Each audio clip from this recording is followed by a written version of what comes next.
Okay, balikan natin itong sinabi ni Budol-Budol man na ito, no? Say this for the 100th time. 100 times. I do not recognize the jurisdiction of ICC in the Philippines. I consider it as a threat to our sovereignty. Therefore, the Philippine government will not lift a finger to help any investigation that the ICC conducts. In fact, binabantayan namin sila, making sure that hindi sila that they do not come into contact with any agency of government. And if they are contacting agencies of government, sasabihin yung whatever, policeman, local government, magsalita. Huwag mong sasagutin. Yun ang sagot natin. That we do not recognize your jurisdiction, therefore we will not assist in any way, shape, or form any of the investigations that the ICC is doing here in the Philippines. Narinig nyo, we will not assist. We will not assist. Ano ito? Interpol asked for help and we oblige because we have commitments to the Interpol which we have to fulfill. If we don't do that, they will no longer help us with other cases involving Filipino fugitives abroad. This is what the international community expects of us. If we do not help, hindi raw sila tutulong sa atin in the future. Anyari kay former Kong Teves? Membro ng Interpol yung Timor-Leste. Ba't hanggang ngayon hindi nyo siya napapauwi? Ha? Patawa ka? Ito pa. Sabi mo, nag-ask ang Interpol kaya kailangan nating mag-comply kasi kung hindi natin gawin, hindi sila tutulong sa atin. Ano to?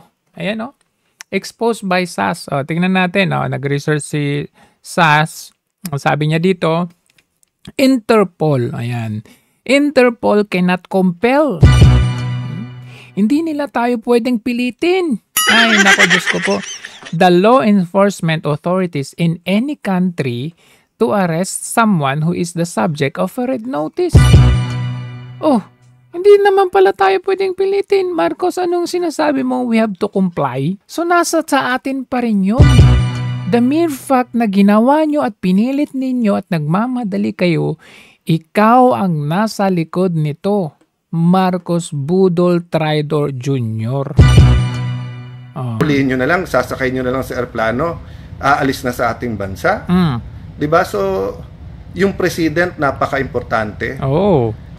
Kung anong pinapakita natin sa lahat. So, sa akin, I continue to pray tonight. I appeal to everyone involved.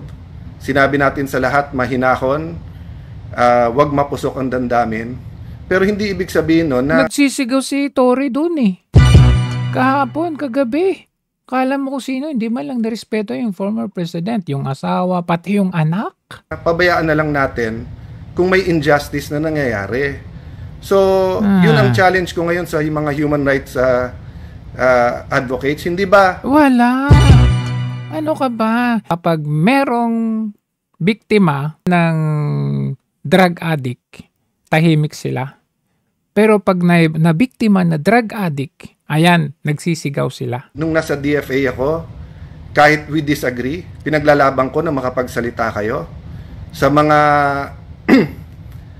foreign, sa mga ibang bansa, sa mga embassy, sa human rights sa Geneva, winelcome namin kayo. Sinabi ko sa mga embassy doon, kahit we don't agree, pasalitain sila.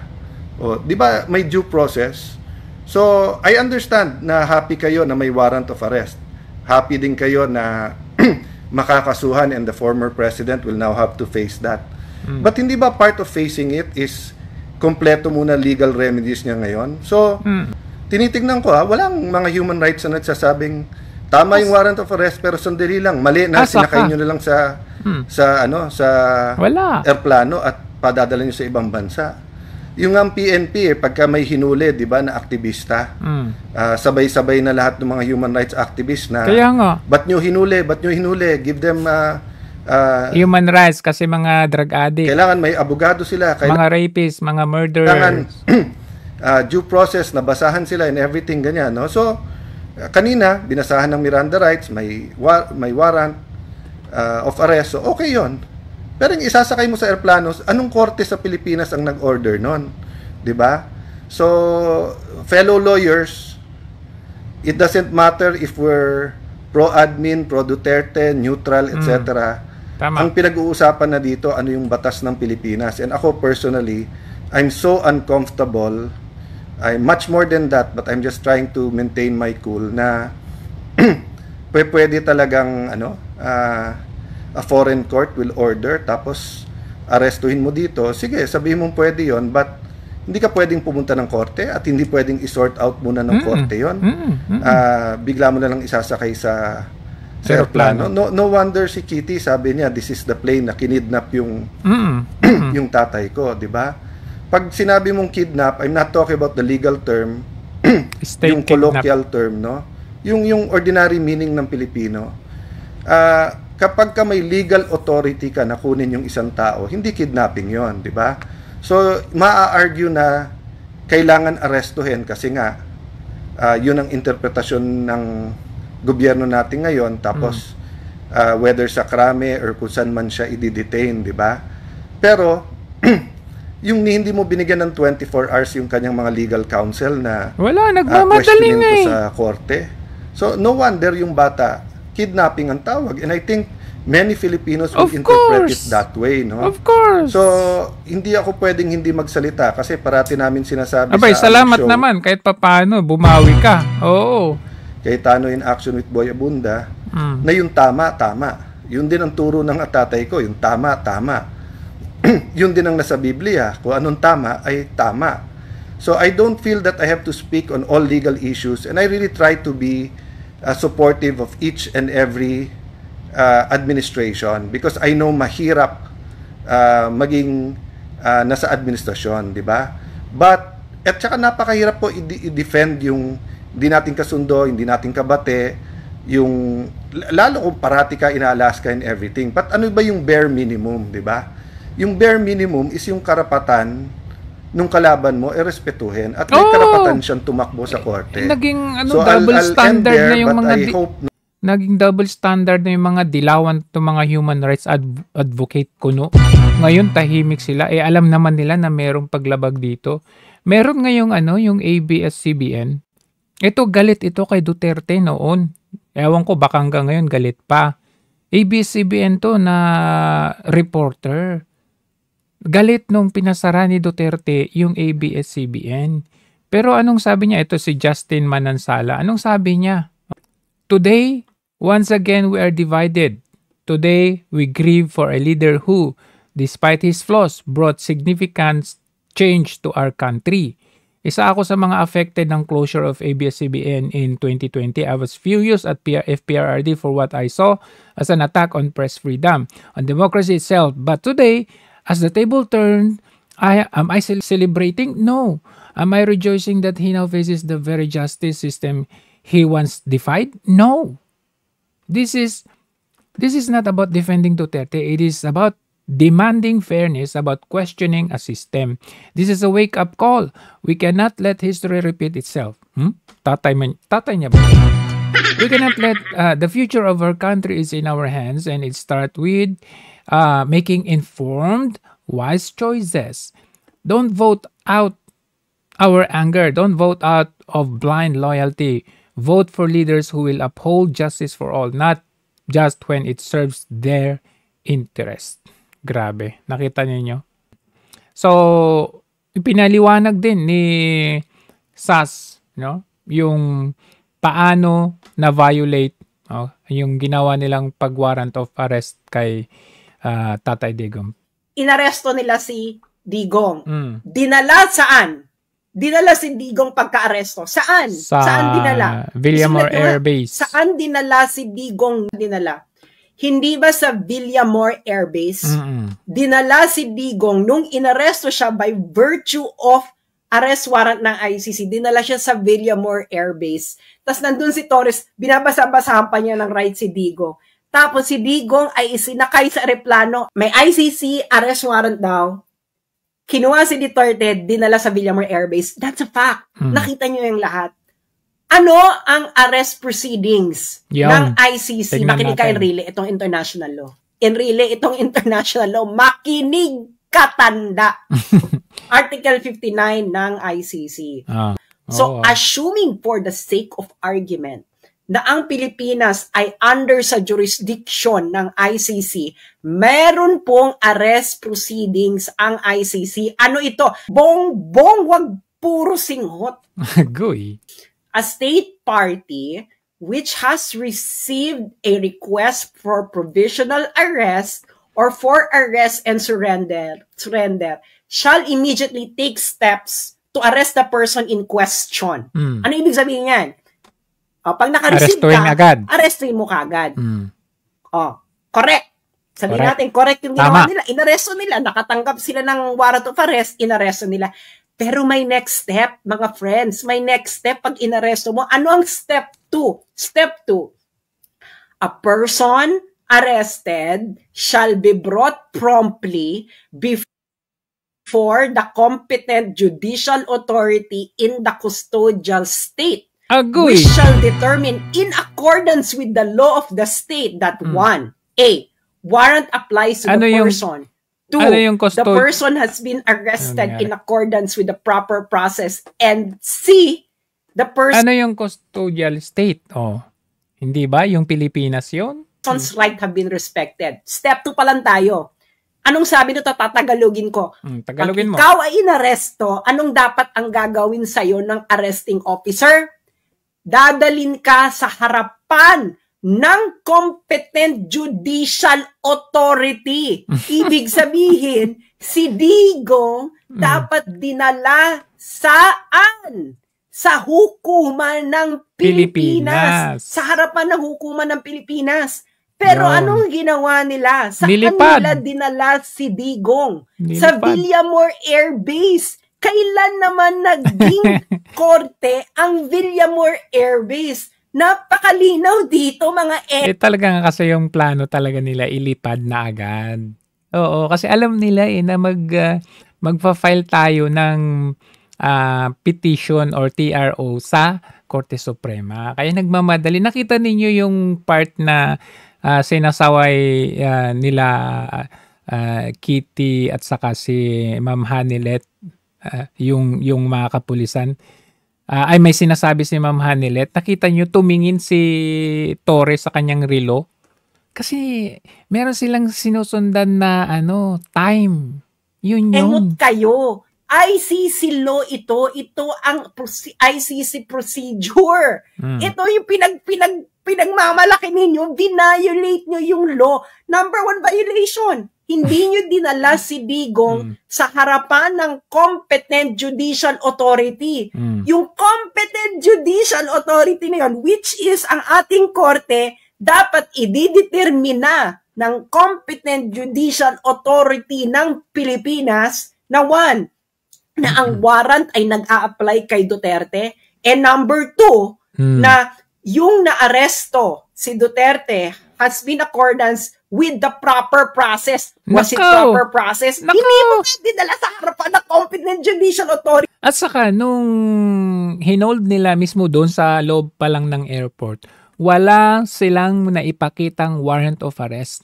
Doon pa lang sa Villamor Air Base, doon pa lang nagbasa si Torre, tapos sa cellphone pa. Doon pa lang, violation na yun. Tapos hindi pinapasok, di ba? Sabi nila, you have the right to have your own attorney, counsel, blah, blah, blah. Pero pati doktor ayaw. Saan yung legal process? Hindi, Torres, tanga ka. Ikaw ang may kasalanan nito. Ignorance of the law. Excuses no one. This is they violated procedures. At alam to ng mga lawyers, if you violated a procedure, anong mangyayari sa kaso? 'Di ba? If things are fair, anong mangyayari? Tanungin nyo sa mga lawyers. Tanungin ninyo sa mga law din.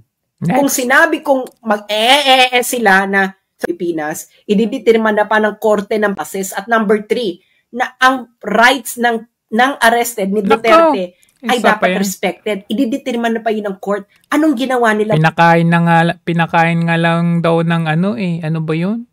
ng sandwich sa eroplano. Tapos kuno-kuno may nakita tayong litrato ng mga dalawang uniform police doon sa eroplano na ano yun, medical check daw. Paano naging medical check? Nakaganon lang sa chest. Yung ano yun, BP check lang, ganon. Hindi po ganon yun. Maselan po si Tatay Digong, may specific na doktor yan. Doon pa lang hindi na respeto. Dapat nga dala dyan yung doktor niya, yung personal na physician niya talaga. Anong ginawa ng AFP? Anong ginawa ninyo mga polis? Ipinasok niyo si Duterte sa eroplano at inilipad niyo palabas. Is this according to the arrest proceedings ng ICC? No. Is it according to the arrest proceedings ng Pilipinas? No. So kayo mga polis, kayong AFP, anong batas ang sinusunod ninyo mga putang ina kayo? Sabihin niyo sa mga Pilipino, anong batas ang sinusunod ninyo? Dahil ayon mismo sa ICC, dapat ang inaresto ninyo ay dinala mismo sa harapan ng competent judicial authority ng Pilipinas. At yung competent judicial authority na yon, dapat ay aalamin pa na ang warrant ay nag-a-apply kay Duterte, ang arrest proceedings ay ay proper, at ikatlo, ang rights ni Duterte ay respect. Kasi magtaka ka lang talaga, nung in-stop nila si Tatay Digong sa airport, wala silang may pakitang warrant of arrest. Parang minadali. Saka 'di ba may lumabas din na nag-viral na document ng yung warrant of arrest, parang dinibunk yun na parang forged siya. As in magkapareho doon sa ibang warrant of arrest ng isang personalidad. So dapat authenticated 'yan kasi sabi dito sa kabila walang notice ang ICC na may warrant of arrest na ganito at ayaw din magsalita ng ICC. So how could that be? Samantalang yung kina Netanyahu dito kay Putin, alam natin kasi widely distributed yung information na yun. Na merong ganito, may warrant na ganito si Putin at saka si Netanyahu, tapos bigla-bigla itong si Duterte. Ano yun? Parang binigla lang tayong gano'n. Na biglang kaya hindi magtaka na isipin ng taong bayan na talagang ginawa lang yan on the day or a day before. Hindi yung may nakadate na March 7 doon. Pero hindi ba dapat prior to that meron tayong makitang information na eto talaga merong warrant of arrest itong si Tatay Digong. Abay binigla tayo. So, does the warrant of arrest apply to that person? Malinaw ba? Saka, dito sa letter C, 2C na ito, the person's rights have been respected. Dapat respected yan. Kasi unang-una, hindi pa naman siya, wala pa namang decision, kumbaga. So, basically, meron pa rin siyang basic rights. Yung bang katabi yung pamilya niya, gustong pumasok nung kanyang anak na si VP Sara, gustong pumasok nila Senator Bongo, doon pa lang hindi nirespeto. And you have seen naman na yung mga surface na mga footages kung saan sumisigaw pa si Torre na tinanong, hindi man lang ba ninyo mapagbigyan? Kalabisan ba ito? Yes, it's too much, sabi ni Torre. Pati rin yung asawa, yung abogado, yung nagsasalita si Tatay Digong, biglang sumasabat. Itong si Tatay ay si Torre na sasabihin, para naman tayo naglulukohan dito, magkano lang naman ng kamura-mura ng pamasahe pamuntang the Netherlands. Kasi nakikiusap yung mga abogado na somehow gustong makasama ni Tatay Digong or makita yung kanyang anak. Kasi pag nandun na siya sa matagal-tagal na panahon na hindi makita, tapos ang sasabihin ni Torre, kamura-mura ng pamasahe doon sa sa lugar na yon. Putang ina. Diba? So doon pa lang hindi na respect yung kanyang rights. Ito, binubuhay na naman nila yung mga kaso or paratang nila kay Tatay Digong na marami daw namatay or napatay or pinatay nung panahon ng kanyang war. Pero marami din sa mga kababayan natin ang nag-a-account na marami ang napabago ng buhay nitong war on drugs ni Tatay Digong. Isa nga ito sa nag-post, isa ito sa very motivational na nagpapakita na marami talaga ang nagbagong buhay sa panahon ni Digong. Just like ito si Chitor Mercado Jimenez na ngayon ay OFW po ito. Nasa Dubai po ito ngayon. Pero tignan ninyo, way back in 2016, 2016, siya po ay nahuli sa buy-bust operation noong 2016. Yan po siya, kapayat-payat. Yan siya. Nung siya ay kinunan na ng mugshot. Di ba? Yan siya nung nasa medium prison, medium compound. Medium ang tawag doon medium security compound. Ayan. Unti-unting nagkakalaman. Nagkakalaman. Hanggang sa makalabas. Freeman. Nakita nyo, Freeman. Hanggang sa, ayan, yung pamangkin niya. And then, hanggang sa nagkaroon siya naging speaker siya, inspirational speaker sa symposium about sa magbago na kayo sa droga-droga na yan. Hanggang, ayan, na-invite siya hanggang sa nag-abroad siya. Una, ito, ayan, sa Dubai. Proud OFW. You could see the transformation from being drug addict na nakulong. Ang sabi pa nga niya, ang ano niya dati, inom, sugal, babae, droga, lahat na natikman nito. Pero nakita ninyo ngayon, ito ang transformation na ginawa ng drug war ni Tatay Digong. Nakita ba ninyo? From being a proud member of Fraternal Eagles. Kung pupunta nyo ang kanyang page, compare nyo nung 2016 na ang payat-payat hanggang sa ngayon na may family na, mapupunta nyo ang kanyang page, makikita mo na maka-Tatay Digong siya, maka-Duterte siya. Hindi dahil yung fanatic, you cannot just become a fan of a person instantly just because, narinig mo lang or nakita mo.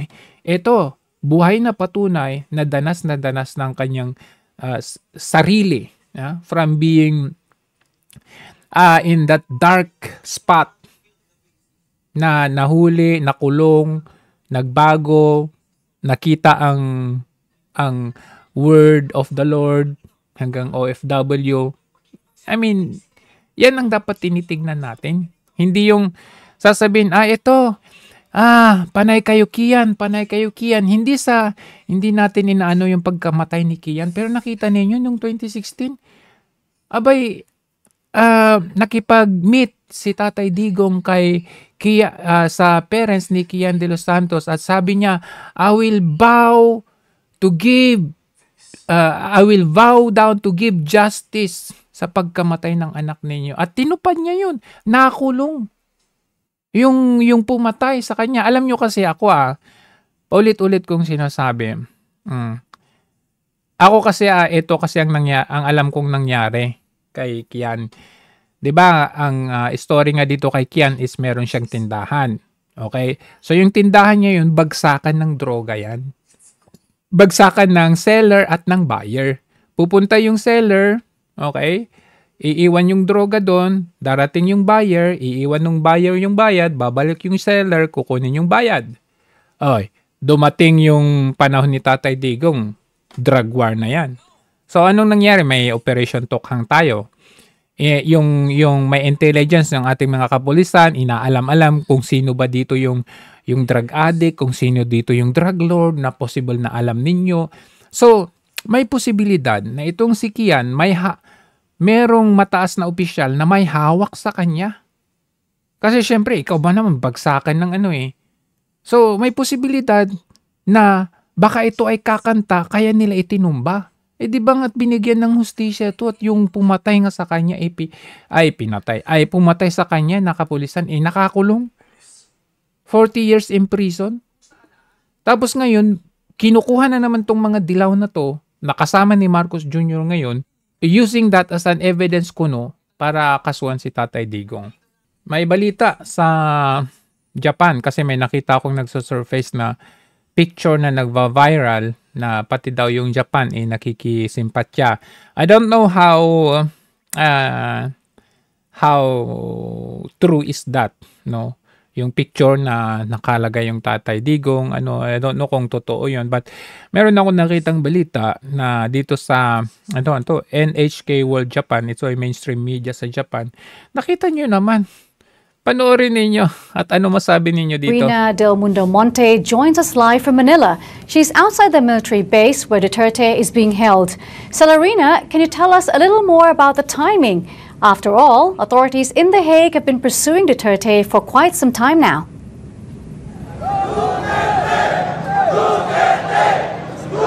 That's right. The ICC first started circling him 7 years ago. The Philippines then withdrew from the court in 2019 when Duterte was still in office. But ICC officials later insisted they have jurisdiction over alleged crimes committed before then.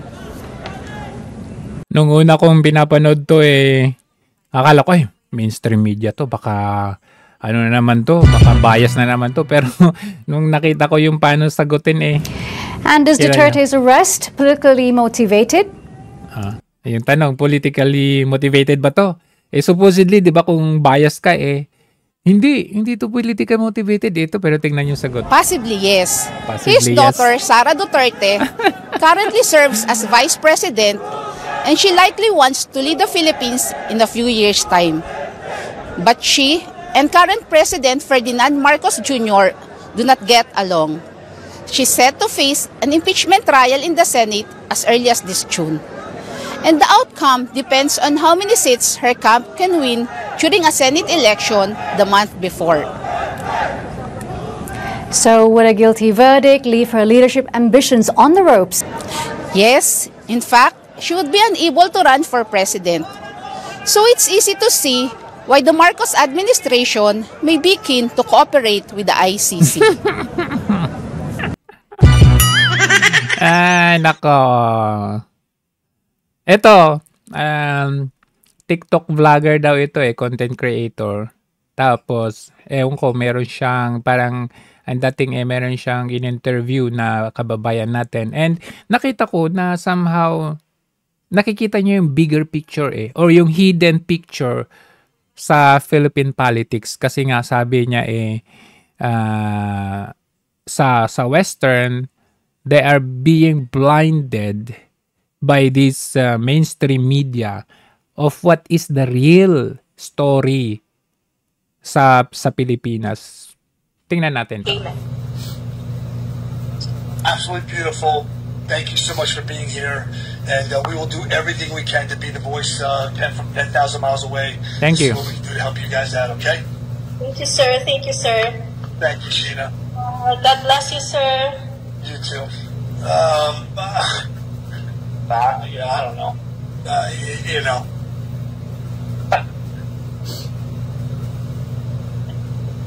Come on, spit it out. Anyway, all right. We've got a lot of work to do. We've got our voices to be told. We've got messages to pass forward. This is an incredible live.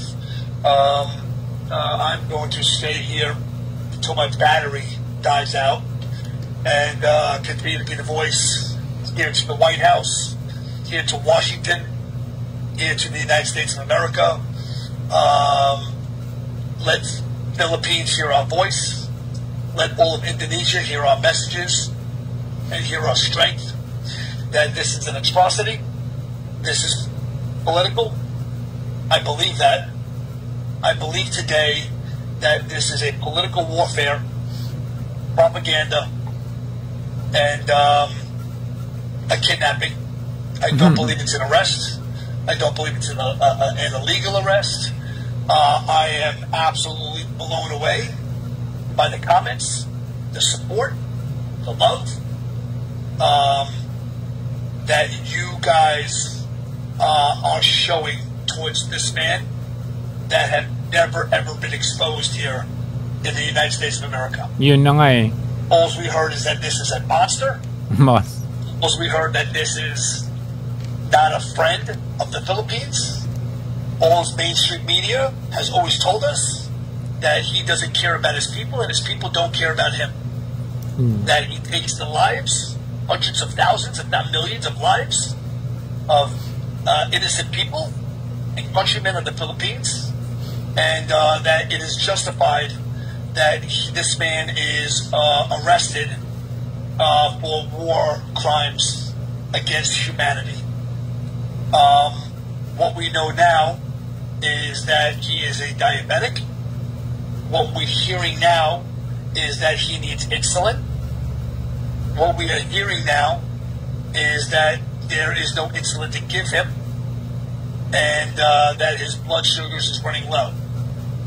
And I'm going to leave a clear message to the people that have taken this man and that he is in your care. God forbid he loses his life under your watch, because it is going to be a chaos. well, it's not going to be a good thing if there's something like that happens. Oo No, and I can't speak the way I want to speak in order to keep this live going, because TikTok loves to shut down sometimes freedom of speech of what we should be allowed to completely say about what we feel about what is happening to this 80-year-old man. Grabe, no? That is a threat to nobody, and the only thing that he should be doing right now is going to live in peace for the rest of his life. Alam nyo yung pagbiyahe pa lang dyan sa the Netherlands, ano na yan jet lag yan Hindi maganda yung jet lag sa mga oldies na, sa mga ganyang edad. Hindi maganda yung epekto. Too much. It is beyond stress yung makukuha nila dyan sa jet lag na yan. Okay lang sana kung bata-bata.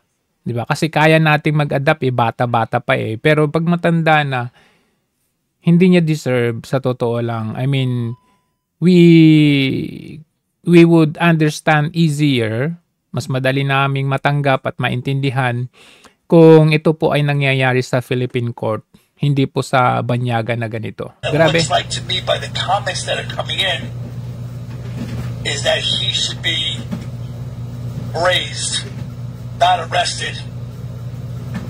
Totoo. The compassion that So, thank you very much. At least may mga banyaga na nakakapag-appreciate Kung titignan kasi natin yung timeline the other personalities na merong warrant of arrest ng ICC. Nung March 7, 2023 ay merong warrant of arrest si Vladimir Putin.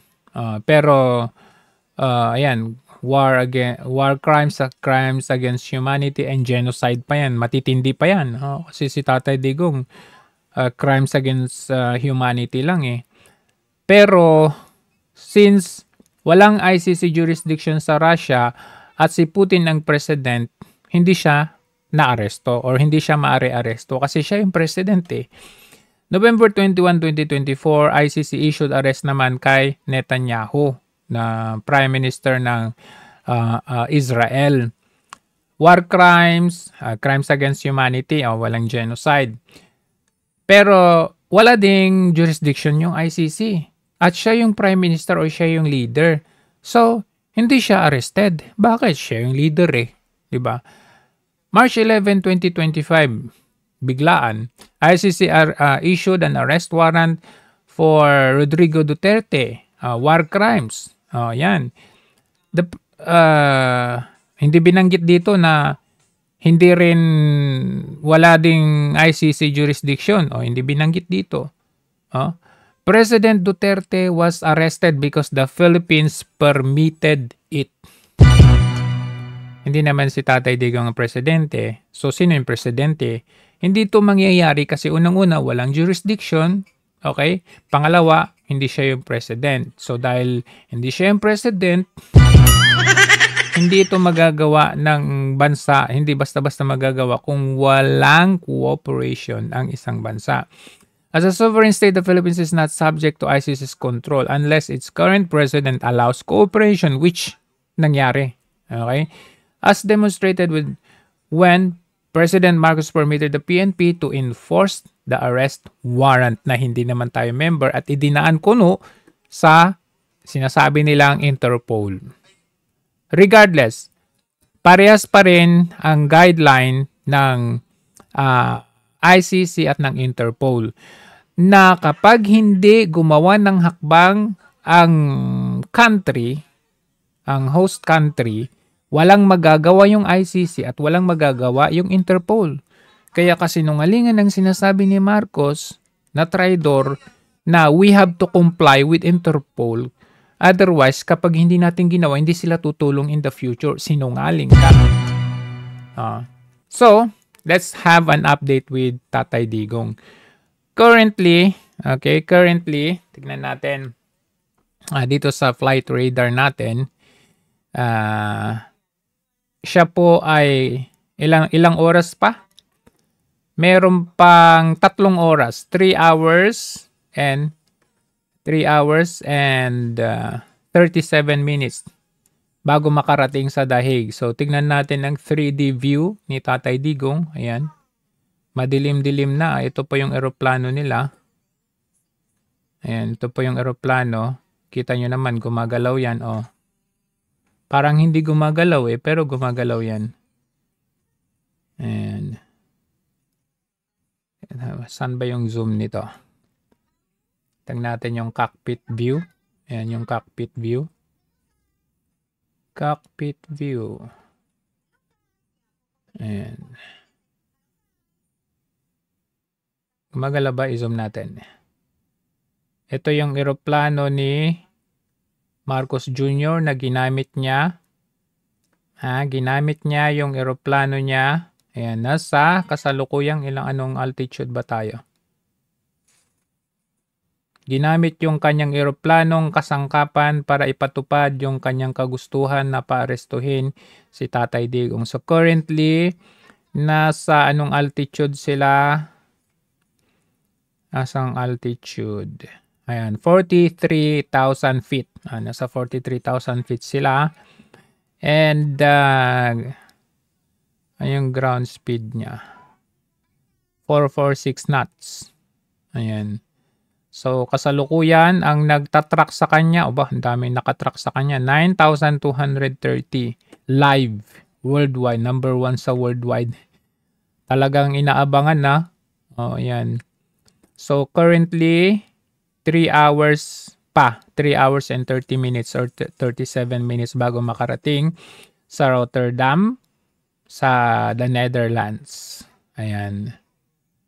So, anyway, ito si Tatay Digong. Latest na nakita natin sa aeroplano. Just lang, wala. Naghahanap siya ng coke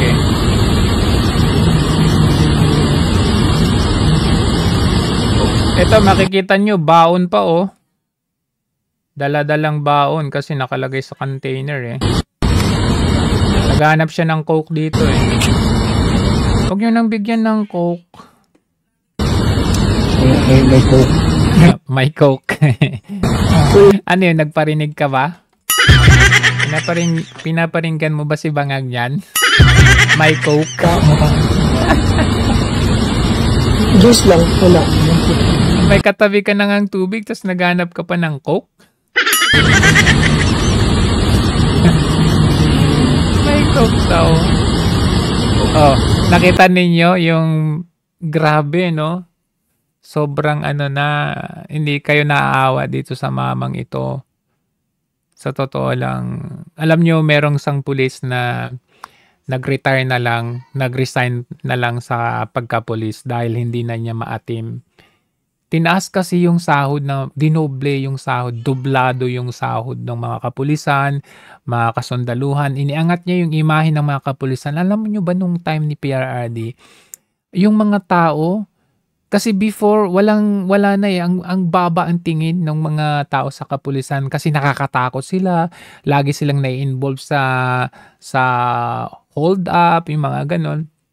Dumating si Tatay Digong, tinaas niya yung imahe ng mga kapulisan. Kumbaga, nung time ni PRD, pag makakita ka ng pulis, alam mo yun, saludo. makikita ka ng mga sundalo, saludo. Kasi tumino sila. Andun yung takot at respect nila kay Tatay Digong. Na takot silang gumawa ng masama. Bakit? Ikaw ba naman, bigyan ka ng relo? Doblehin yung sahod mo. Tapos anong ginawa ni Marcos ngayon? Kinuha niya yung kasangkapan na yun, wineponize niya yun at ginamit kay Tatay Digong. Ginamit sa atin. Thinking na dublado yung sahod mo. So, may mga kapulisan na hindi nila maatim. May mga pulis na naiiyak na lang. Nakita ninyo, naiiyak yung mga babaeng pulis, yung kalapit ni Tatay Digong during the arrest. Naiiyak sila. At ako po ay nakakuha din ng info sa ating mga kaibigan na mga kamag-anak nila ay mga sundalo. Ang general na mood ng mga kasundaluhan ngayon is malungkot. Kasi sila, sumusunod lang sila sa sa utos ng kanilang higher ups. Kahit labag sa kalooban nila, kailangan nilang sumunod. Sasabihin natin, madaling sabihin sa atin, ba't kasi kailangan nilang sundin? Yun yung tanong natin. Pero you have to remember na nung panahon nung tatay ni Marcos Jr., nung nag-withdraw yung kanilang higher ups, like si pangalan nito si Enrile, si Ramos, itong si Gringo Honasan, 'di ba higher ups yung mga yan? Doon na nagsisunuran yung nasa baba.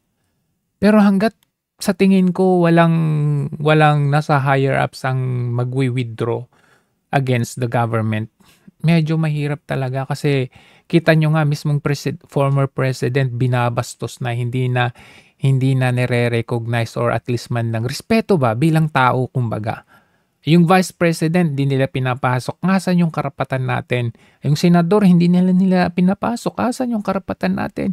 Yung doktor, yung personal doktor hindi pinapasok. Asan yung karapatan natin bilang pagrespeto sa isang former president? So hindi natin din masisisi, Tignan nyo, very weak na pati yung pagsubo niya ang bagal sa itong kawawa. Ba? Nakita nyo yung larawan na ito. Isa itong true warrior. True warriors, true friends. Nung panahon na although ito ay kunwari lang naman, pero nakita nyo yung totoong si Medel Dea yan, tinutulak ni Tatay Digong, dating executive secretary ni Tatay Digong. Ngayon naman, siya naman ang mag-aalaga kay Tatay Digong. So, it's a good thing na siya yung kasama sa hirap at ginhawa. Ito, nasa Hong Kong to noon sa Hong Kong to noon Ayan, tinutulak kunwari.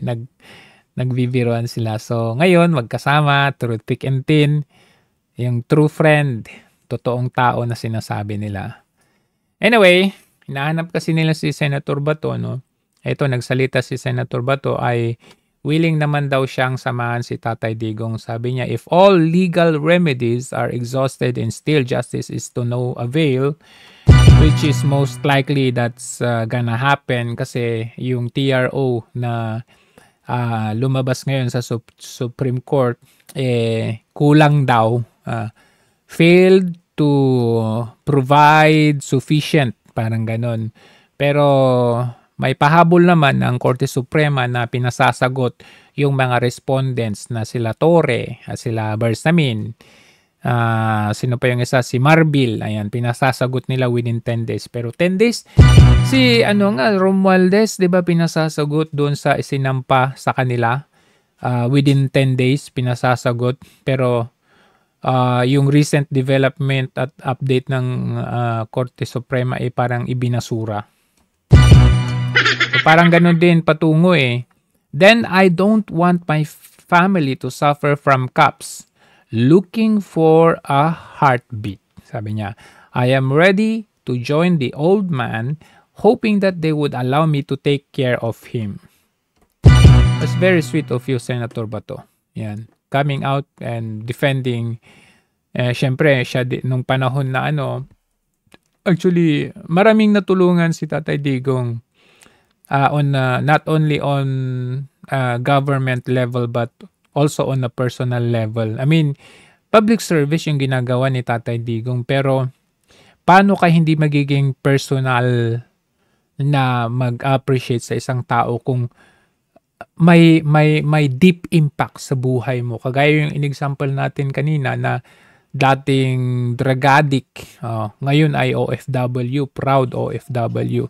So that kind of life-changing situations you could see in the effect of Duterte governance, di ba?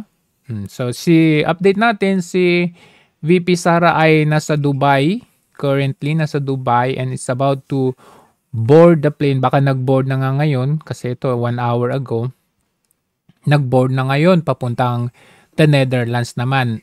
So magkasunod yan. Makikita natin darating si Ma'am, ayo. Salamat. But it's about to board the plane going to The Hague, the Netherlands, to join the father. Not to join inside the prison cell, no, or the ano ba yung tawag doon? Detention cell, but to somehow be the counsel of the former president. So nakakatuwa dahil alam niyo yun, matanda na kasi si Tatay Digong, hindi man lang sila naawa. Doon mo makikita na itong sinasabi nila na human rights advocates, itong sinasabi nila pinaglalaban ng karapatan ng mga tao, pero namimili sila eh. Dito mo makikita, alam mo, may kaibigan akong kausap kanina na akala ko BBM pa rin siya o ano. Kasi nung kampanya, BBM. Tapos kanina nagkatawagan kami sa cellphone and akala ko kasi BBM siya. So hindi na kami masyadong nag-uusap, but the respect is still there bilang magkaibigan. No? Baka respeto kung ano yung aking paninindigan or aking nagre-respetuhan kami. But a while ago, nagkatawagan kami, nag-uusap kami, and I was shocked na mas marami siyang sinasabi kaysa sa akin. Ibig sabihin, mas informed pa siya kaysa sa akin. Parang ako pa yung ini-inform niya. And this is with regard to naawa siya kay Tatay Digong. This is with regard to sobra na itong ginagawa ng gobyerno. So natanong ko, sabi ko, 'di ba pati yung kaibigan nating isa, 'di ba BBM 'yun? Sabi niya, well, 'di ba pag may nakitang pipraise natin, pero pag nakitang mali, hindi na 'yun tama. Yung napag-usapan namin yung si Tatay Digong na kapag ito natuluyan sa ibang bansa at hindi na pang nakabalik ito sa bansa natin na isa ng wala ng buhay. Nako, talagang hindi na to baka civil war na ang scale nito, hindi lang yung parang yung people power, baka civil war na talaga kasi may division divisive na talaga itong nangyari na ito. Siyempre, lalabas na yung mga MNLF, MILF, lalabas yung mga retired general, AFP. So, magiging civil war na ito. Magiging ganong kagulo na tayo. Parang not being exaggerated, but may posibilidad na ganun talaga mangyari. Gaya nangyayaring civil war sa Syria, sa Iran, iba't ibang bahagi ng bansa. Kasi, divisive na talaga diba? And another point to note is marami na rin talaga ang namulat. Kumbaga nakikita nila na mga dati nakikita ko na talagang sumusuporta kay Marcos. Ngayon nakikita ko na lumalabas sila and they're in support of Tatay Digong. Kasi alam nyo ang origin naman ng support is because Sara Duterte tandem with Marcos. Kaya nga nung time na yung time ng kampanya, nagkaroon din ng division. Pero medyo malakas kasi unity team nga eh. Kaya lamang, yung base support kasi is because of Sara Duterte. So, andun pa rin yung root na Duterte dito. So, kahit na nung 2022 ay sinuportahan mo si BBM as the president, ngayon na nagwatak na yung dalawa, ito na yung defining moment between the Marcos or the Duterte. But, choosing is not because of you are a fanatic of a Marcos or you are a fanatic of a Duterte. The choosing there is when you see someone being treated unfairly or injustice, doon ka magkakaroon ng sarili mong discernment na ay hindi ito tama. And why did the president let it happen? Eh alam naman natin na labag na ito sa Constitution. So doon ka magkakaroon ng sarili mong discernment. Itong kaibigan ko na ito, hindi nagulat, kaya nga ako nagulat dahil hindi ko siya, ako being supportive of the Duterte, hindi ko siya tinawagan or hindi ko siya kinakausap na kinukonvince na, oy, supportan mo si Duterte. Hindi. Nagkatawagan kami kanina only to find out na meron siyang sariling discernment. Not yung, hindi kagaya yung ginagawa kasi ng mga dilawan na i-doctrinize kanila, indoctrinization yung ginagawa nila, i-doctrina nila, yung i-inject nila sa isip mo yung ganun. Hindi ganun eh. You just let the fact, ilatag mo lang and then let the people decide on their own. Kasi may sariling discernment naman yung mga tao eh. Hindi naman bulag at bobo o walang isip mga tao. Hayaan natin silang mag-isip sa sarili nila. Then they will come out. Okay? They will come out in a way, in their own volition, according sa term ni Tatay Digong, na siya ay tinawag doon sa doon sa room na yun. Sa Villamor, not on his own volition. So, yun lamang ho ang ating update ngayon. May umuugong na balita na baka daw pababalikin si Tatay Digong sa Pilipinas kasi hindi sinunod yung due process, kumbaga. Hindi sinuko muna sa Philippine courts, kumbaga. So, tignan natin kung gaano yung update or balita na yan, no?